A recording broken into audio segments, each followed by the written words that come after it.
So Dan is talking about how to build wealth with a mortgage. Dan, I'm puzzled. I mean, explain this to me. How are you going to build wealth with a mortgage? Seems crazy enough, right? There's a couple of ways. I mean, one, you're building equity in that mortgage as you pay it down. Sure. The second one that I want to talk about, and this came to me the other day. I was speaking to a client who's young. They've got a mortgage. They had bought a couple years ago, and obviously on the show we always talk about purchases. A+ Mortgage does refinances too, cash out, things like that. So this particular client, we were having a conversation. They were working with one of my loan officers, and that client said to my loan officer, $70 a month isn't worth it for me to do this mortgage. And I said to that client, I said, well, $70 a month might not seem like a lot, but could I have a couple minutes of your time to explain what $70 in redoing your mortgage really is? Yeah. I said, so the first step in this process is I'm going to rewrite your loan, and I'm going to minimize the cost, meaning right now on your mortgage you owe $150,000. Yeah. When it's all said and done, you're going to owe maybe $151,000. So your balance is only going to go up $1,000. And of course, he says, how are you going to do that? And I said, I'm going to give you credits. I'm going to give you lender credits towards your closing cost. Okay. He got past that. He understood now, okay, that's a good deal.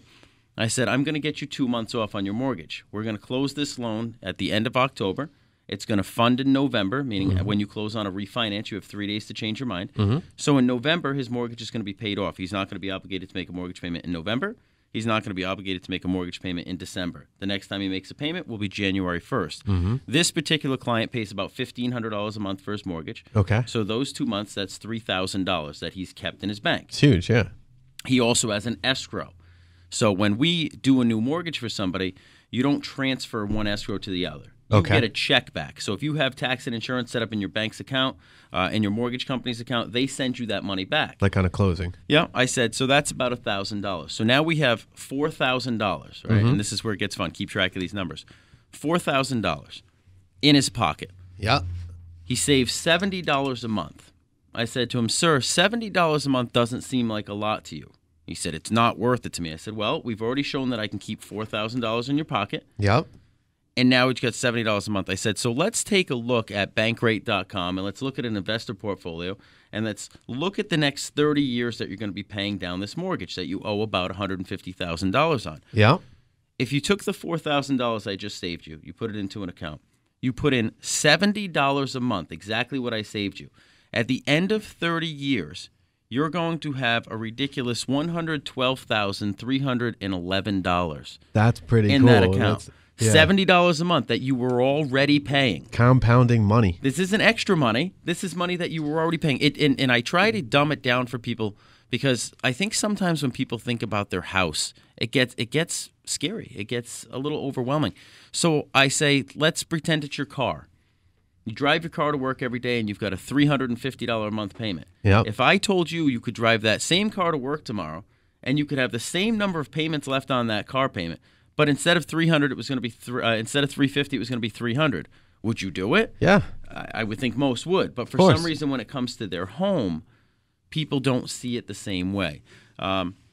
Another example on this particular one on that client. So I joked and I told him $112,000, and he kind of a little banter back and forth and said, "Well, that's over the next 30 years. That's going to take forever." And I went, "You got to start somewhere." Yeah, you just took a 30-year mortgage out. So yeah, you have a 30-year mortgage. So by the time it's paid off, wouldn't it be nice to know that you have a home that's free and clear, and you have $112,000 in the bank? It's a huge nest egg. Yeah, that's perfect. That's exactly what every borrower should be doing. Every client should be doing is you should be planning for your retirement. I see a lot of people who have their house free and clear and they don't have 2 pennies to rub together. Yeah.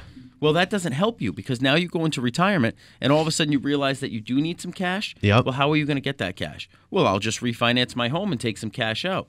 Well, now your income is lower because you've retired. You can only take money out if you can afford to pay it back. That was a good spin on this segment. That was nice. So the next part to that, I said, well, okay, let's continue on because he's only had the house about a year. So his complaint to me was, well, I'm going back to 30 years. I understand, Dan, that I'm keeping $4,000 in my pocket. I'm going to make $112,000 on this by you helping me. But I'm going back to 30 years, so I'm still hesitant. I don't want to do this loan with you. I said, okay, let's look at it another way. That $70 per month, if you sent that $70 every month that you were saving and you put it towards your mortgage, his mortgage would have paid off in 25 and a half years. Oh, sure. That's 3.5 years off his mortgage.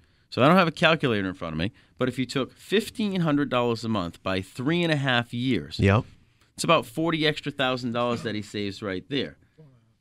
4.5 years. I'm sorry, 4.5 years. You're right, Mike. If you took that money, I mean, you're talking a huge $50,000, $60,000 in savings, paying off your home that much faster. Sure. And it all started with $70 a month.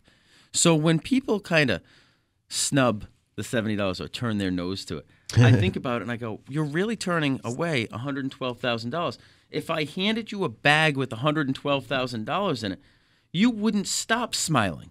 Yeah, I don't know exactly. anybody that would stop smiling if you handed 112. But when we say to you, use your mortgage, use that brick and mortar that you have to build financial wealth, and use the interest rates where they are right now to help you achieve that financial wealth, you have to be open-minded to this. You do. I think so many people have become jaded in this world when it comes to mortgages because they think it's a scam. They think it's, well, with the CFPB, with the federal guidelines that are out there now, everything's mapped out for you. Everything's in black and white. I can't sit there and tell you, hey, this is what you're going to save if that's not what you're going to save. True. But the client has to be open-minded enough to listen to what we have to say for a few minutes so I can show them the numbers. And it's amazing to me that when I do get the attention of that client, how much money we can really save them.